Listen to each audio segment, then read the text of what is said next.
tell you now, there may be one point, there may be multiple points at this trial where you think, I think he is a jerk and I think he's kind of mean. But he is not charged with being mean. He is not charged with being a jerk. He's charged with running a racketeering enterprise. And though there was violence that you are going to hear about, you already have, that violence is not part of any RICO. That violence is not connected to sex trafficking, and that violence is not prostitution.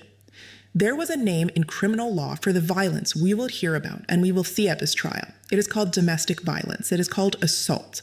Domestic violence is a very serious matter. I want to say that now.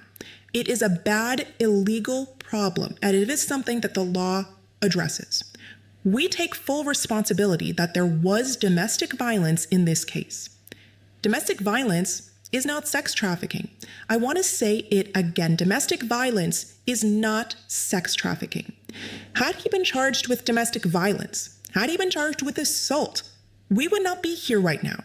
We would not be sitting through an 8-week trial. However, he has been charged with different crimes. Sex trafficking, prostitution, racketeering. These are federal crimes with their different statutes. They charge different elements, and he simply is not guilty of those crimes.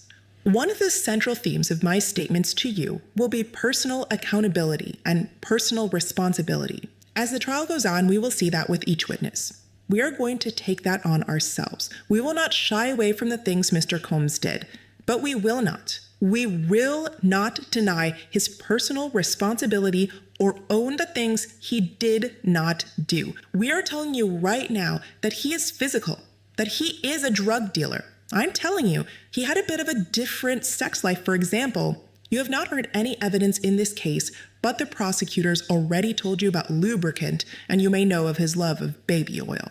Is that a federal crime? No. You will hear that he got IVs after ingesting drugs. Is that a federal crime?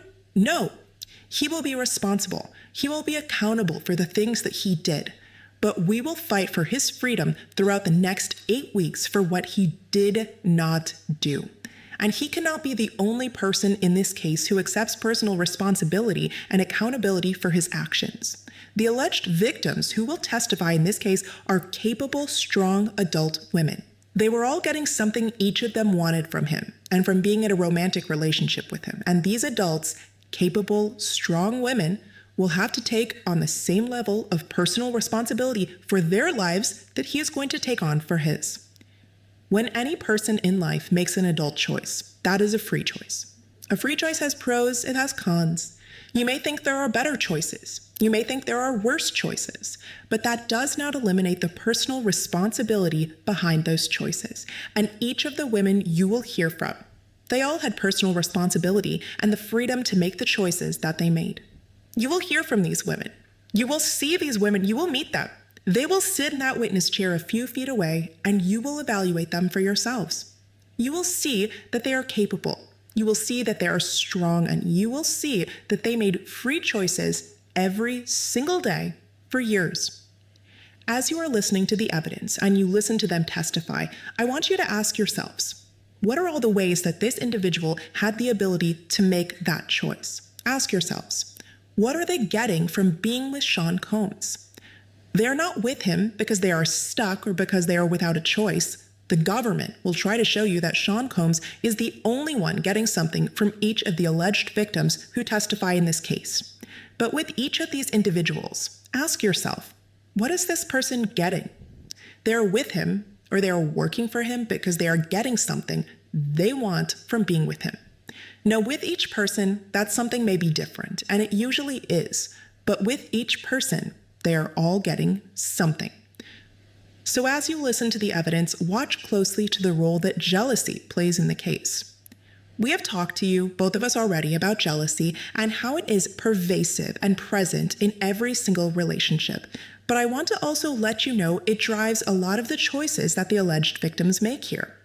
Combs is one of those men that, I'll submit to you, we all know, the evidence is going to show that he is somebody who never married, but needed to always have a woman around him.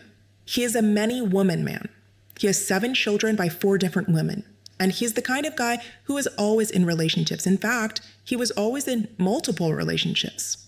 But critically, he was not always honest about that fact, and you'll find that even when women knew he was in multiple relationships, this would drive a primal jealousy in people. It would drive a lot of the choices you are going to see in this case.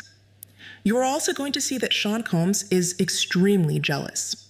You might think that it's hypocritical. You might not like it, but you are going to see that he is also extremely jealous. So as you're listening to the evidence and you're evaluating the testimony, ask yourself, what is causing that fight? When you choose budget,